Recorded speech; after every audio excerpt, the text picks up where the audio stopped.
Hey guys, Ben here, and I'm a Yellow Square Reddit user. I know this video took a while. Believe me, I was working really hard. But honestly, I was having trouble picking another character to do a guide on. You see, Guilty Gear is a shit game, full of bland and uninteresting characters. Having exhausted the list of characters that can keep me awake while watching their match footage, I ran into the issue of who to pick. So I decided, instead of picking the least bland character, I would instead pick the most bland character, as maybe I'd get so bored that it would put me to sleep. Forever.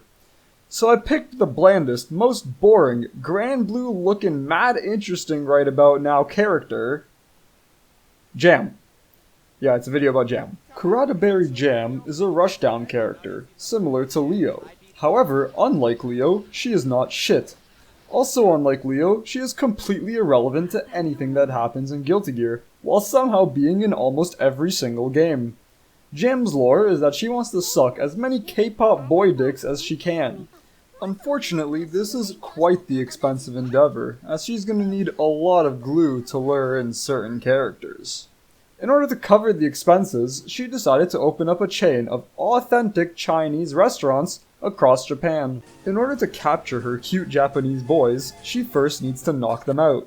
To do this, she uses the sacred martial art of screaming at the top of her lungs while flailing her arms and legs around. Normally, such moves wouldn't be very threatening, but by channeling her built-up anger from whenever her favorite K-pop boy doesn't get voted most attractive, she is able to empower her moves to a staggering degree. The effect is clearly visible in many of her normals. A seemingly inconsequential tap to the shin is actually a beast of a move, with enough plus frames to finish a Dragon Ball match and still get a frame trap, and a Gatling chart that's as long as most Jam players' erections while peeking in on their parents having sex, it is easily one of the best moves in all of Xrd. However, cute boys are not her only source of power. Being a mainlander, she is well versed in the tactics of her fellow countrymen. She has a large arsenal of non-lethal attacks she uses to suppress the filthy, unwashed masses who dare to oppose her glorious emperor. Moves like 5H are great for putting down the average protester, while looking like harmless enough to where you can defend yourself against any claims of police brutality. No, sir. I was simply rubbing my sleeves against that gentleman's nipples. For those pesky individuals with some extra muscle, 6H is a great way to quickly incapacitate them while creating enough distance for plausible deniability. Lastly, for those armed with the most deadly of weapons, Jam has 2D to get under their defenses and restore honor to her government. This is not to say she hasn't learnt anything from her time in Japan.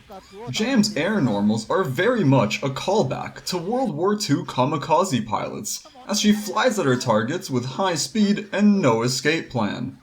This design is not by accident. Daisuke specifically created this character to train and manipulate young Westerners so they can one day be called upon to put down their lives and take down the Western regime from the inside. Led by the promise of an afterlife filled with licking Jam's armpits if they score enough kills. As for the moves themselves, 3 of them are just the same hitbox with different animations, and one of them is to give Jam an anti-air, though Jam players will continue to perpetuate the lie that she has none. Now you may be thinking, wow, Jam has a lot of techniques, surely she can't have anything more up her sleeve? Have you seen her sleeves? Yes, Jam isn't just a mainlander kamikaze who likes little boy dick, she is also a wizard.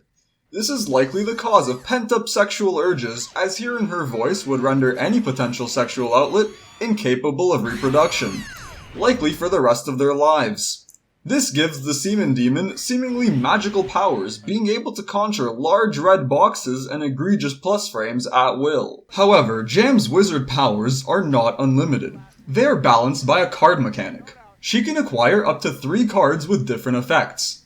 In order to acquire these cards, she must first pay frames. This might not seem so bad, but be wary of counters. Because of this, I'd recommend using supporting cards in order to boost your chance of getting a successful stock. Once you have these cards, you can use them for various purposes. This includes mix-ups, combos, and throwing away your life for literally no reason. It's pretty important to charge these cards whenever you can, as they're vital to her game plan. And for the modest price of $59.99. you can upgrade to a foil version. Once you understand Jam's underlying mechanics, you can throw all that out the window and play like the inbred disappointment that you are.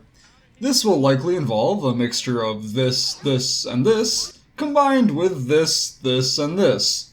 As you can see, there is really no point in trying to teach anything about playing Jam, as the character basically plays herself. But I really have no other idea for what to talk about, so by God, I'll try. When it comes to playing Jam, there's only one direction that you want to go, and that's the one that leads you to the nearest mental health clinic. If that's too much, then just go forward. Your main ways to go forward are to run like this, or to run like this. Both methods have pros and cons while requiring equally little brain power. If you choose the air approach, then you use your uncounterable air buttons, and if you choose the ground approach, you use your uncounterable ground buttons. Congrats! You are now beside your opponent. See all those buttons on your controller? Don't they look sad and lonely? Luckily for them, you are just the person for the job. Specially equipped with the right amount of chromosomes, all you have to do is press every button on your controller, order doesn't matter, and Jam will flail around, maybe landing a hit, maybe not. It really doesn't matter. Her combos and block strings are basically the same. And that's basically it. A boring character with a boring playstyle trying to convert our youth to anti-American sleeper cell agents ready to destroy the civilized world as we know it. Now I know there are many other things to Jam that I haven't talked about, such as her combos or mix-ups. But I'm just going to end this video now. Bye!